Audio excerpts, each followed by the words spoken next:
Denzel Washington says he has a chance not only to act, but to teach the real story of a real man's life. He plays a man who went from poverty to a role as one of America's most powerful social critics. You saying you're anti-white? No, you're saying I'm anti-white. Denzel Washington plays the controversial and outspoken civil rights leader. He says that Malcolm X, often viewed as militant and revolutionary, remains largely misunderstood. The image most people have of him is this angry, stern man. If he was angry, it was because he was frustrated about the things that had happened to him and that had happened to his people, and he wanted to drive that point home. I mean, he was committed and unafraid to tell anyone about it. The film spans Malcolm's life from his days as a hoodlum, a prison convict, and eventually a Muslim advocate for black rights. Washington says that Malcolm X never let his mistakes keep him down, and he used his life to set an example for others. One of the things I love about him was the fact that he was willing to change his way of thinking, you know, and to admit, okay, maybe I was wrong about that, and then I'll try this. He was a man who was constantly evolving, getting better, I think. We didn't land on Plymouth Rock. Plymouth Rock landed on us. Washington says he wasn't intimidated by the task of portraying the martyred hero, who was often remembered for his moving speeches and sermons. But Denzel says the role was all-consuming. I'd get a group of people on the corner and start preaching. I'd go everywhere and start talking to people all the time. No, I didn't set this one down too much. Washington says that Malcolm X inspired black pride in many people, and he thinks the movie will show that his message still applies today. I think it'll be well received. I think people will get a lot from it. It's a kind of film that makes you think, that sort of sticks with you, and I think that's a good thing. Malcolm X opens Wednesday across the country. Minutes until the hour. The waiting is over. Malcolm X opens in theaters across the country today. Spike Lee's epic movie stars Oscar winner Denzel Washington as the outspoken minister. I talked to Denzel Washington about playing someone as controversial as Malcolm X. Before there was any such thing as a Republican or a Democrat, we were black. The responsibility of bringing Malcolm X to life on screen was a tremendous task for actor Denzel Washington, a role he says was important because of what Malcolm means to so many people.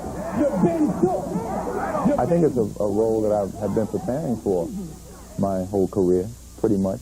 I mean, I did a play about Malcolm X 11 years ago, and just about everything I've done between then and now has prepared me for this role. The Negro, the so-called Negro in America, gets on God's side and listens to the teachings of the Honorable Elijah Muhammad. He'll want to get off of drugs. People's image of him are the ones that they've been given. His love for his people is what made him tell the truth. You know, they called him a violent man. He wasn't a violent man. He said if somebody's trying to put a rope around your neck and you do anything that you can to get that rope from around your neck, and then that person calls you violent, you know, the wolf calling the sheep the violent when the wolf is, you know, killing the sheep. And all he said was, you know, don't let the wolf kill you. Malcolm X said a lot of things. He had to focus on one thing as being maybe his most important message from this movie. What would it be? Well, look, he said so many things. What jumps right out to me is he said, you know, if you've been taught that you haven't done anything, then you can never do anything. You have to study your history. You have to see what was done to you to understand where you can go and how to go about it. You're not an American. You're an African who happens to be an American. The movie chronicles the life of Malcolm Little, street hustler, and his metamorphosis to Malcolm X, the spiritual leader, and martyr after his assassination in 1965. When a criminal starts misusing me, I am going to use whatever is necessary to get that criminal off my back.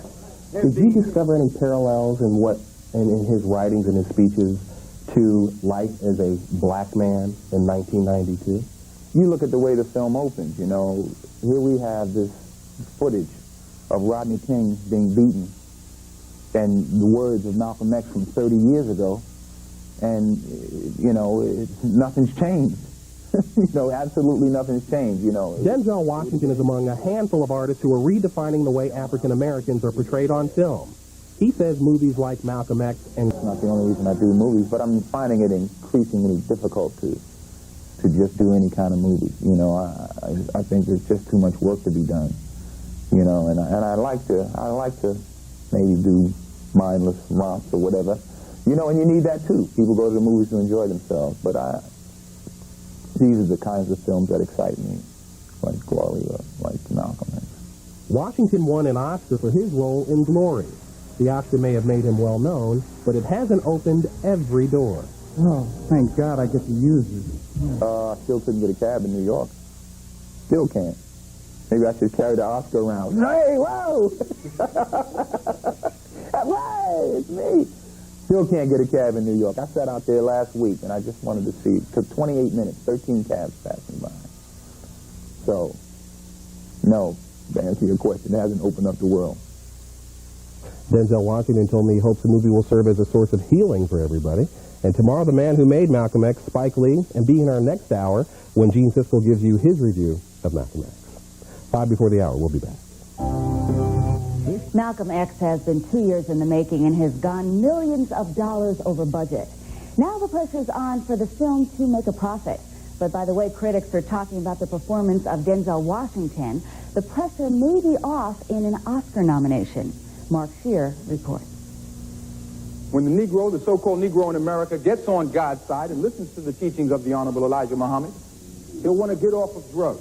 Delivering the speeches that show Malcolm X as not only an emotional but a thoughtful leader was perhaps a matter of heredity for Denzel Washington. I grew up in the church. My father was a minister for 50 years. So the delivery is similar. You know, you set up something and then you sort of knock them down, you know. And you went to some elaborate lengths to prepare for the role, did you not? Elaborate? Yeah. No, not that elaborate. I heard that you fasted. Yeah, that's not that elaborate, is it? It is for me. You ought to try it. Fasting is good for you. Clean the system out.